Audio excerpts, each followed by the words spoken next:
Yo guys, welcome to my new vlog. Welcome to my new videos. Ayan, so umaga, 8 in the morning. Siyempre, araw-araw tayo may obligasyon. Gaya ng hanap buhay. Hindi porket lumabas ng bahay, tatambay lang. Pero bilang isang ama at isang pamilya ng tao, kailangan natin kumayod. So, bumalik kami dito sa aming ginagawa ng bahay ni Vice Mayor. Ayan po yung aming nalisan nung nakaraan, ng half-day. Ayan. Pinipix ko lang po yung aming natapos, mga konting kempot na lang po, matatapos mo. So, syempre, gaya ng sinasabi ko sa inyo, bilang isang sidekick, bago mag-start po ng trabaho, kaya naglilinis muna ako ng mga area kung sakali man walang matatapakan na matutulis na bagay. And nag-umpisa na kami dyan. Nalagyan na po kami ng mga L-type na PVC. Para siyang iahambing ko sa angle bar. Yan. So guys, eto naman, kwentong buhay naman tayo ngayon. So, yun nga, medyo hindi maganda paramdam ko ngayon. May pinagdadaanan, hindi naman kabigatan. So, hindi naman natin masasabi yung hindi pagkakaintindihan sa isang buhay, pamilya.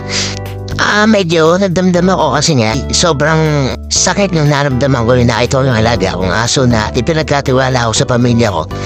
Na simpleng bagay lang na talagaan, arguin, yun. Medyo hindi kami nagkaintindihan man hindi ka napapagutin ang pangalusin man Nangyayari sa buhay ng tao yan, magulo. Yan. Basta ang sa akin, ang gusto ko na yung paliwanag. Kung ano yung nakikita niyo ako, within person, mabait na tao. Siguro may parag na sa akin yung pangit akong magsalita na hindi naiintindihan ng ibang kapwa-tao. So, ang sa akin naman, ang patuwiran ko naman, hindi ko kailangan magparit ng tao, hindi ko kailangan magpakabait.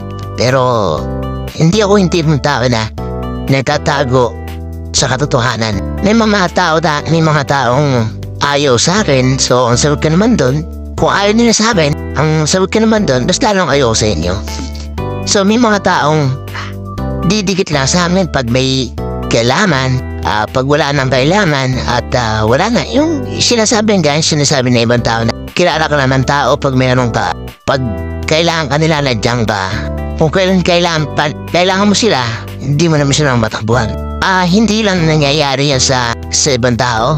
Kahit ultimo pamilya mo, kamag-anak mo, na-realize ko na ultimo ko sinong kamag-anak mo. Sila pa yung hihilo sa'yo pababa, sisiraan ka, gagawa sila ng paraan para mapabuti sila, na ikaw mapasama ba. So, hindi naman ako palapatol. Totally, hindi ako palapatol. Bigay ako ng bigay, so siguro sa hindi ko pagbibigay, umabuso. May mga taong ganyan klase na abusado. Bigyan mo, may maririnig ka. Wag mong bigyan, may maririnig ka. May mga tao naman na panay ang kabig, pero pag sila kakabigan, iba yung takbo ng isip nila. So, about my mindset naman, gusto kong palampasin yung mga ganun pagkakataon na minsan sumusobra na yung kapwa-tao natin, gumawa ka ng mabuti, masama ka pa rin. Magpakita ka ng kabutihan sa kapwa mo, may masasabi pa rin. Yung tumulong pa sa kapwa mo na walang kapalit, may masasabi pa rin. Hindi ko lang maintindihan bakit ganun ang pag-uugali ng tao. Sa bagay, mga tao naman ay kanya-kanya isip yan. Kanya-kanya nararamdaman yan. So, ang pinagtataka ko lang, bakit lahat yata nasama ng loob para sa akin lahat pumunta? Ako lahat sumambot. Ilang gusto kong ikwento sa istorya ng buhay ko. Ako'y simpleng tao lang, simpleng mamamayan. Simple lang ako. Hindi ko alam bakit ganun nangyayari. Narinig niyo naman siguro yung drama ng buhay ko. Nandapos namin maghapon, yung sinasabi ng iba ay wala silbi, pabigat. Yung sinasabi doon na wala raw narating, hindi lang mahalaga importante kung may narating ka sa buhay. Basta importante para sa akin. Lumalaban ako ng parehas, wala akong tinatapahang kapwa, wala akong nilalamangan, at lalong-lalong wala akong niloloko. So ngayon, kung mayroon mamaloko dito, bahala kayo mag-isip.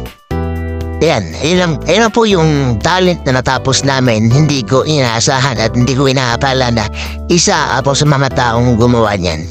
Poting kempo na lang po, matatapos na po yung inyong dream house. Gaya po na sinasabi ko sa inyo, gumastos ka ng gumastos, walang problema, basta importante nasa bahay mo. Yung pinagpapagura mo, makikita mo. Ayan, kabawasan ng stress yan. Tama yun.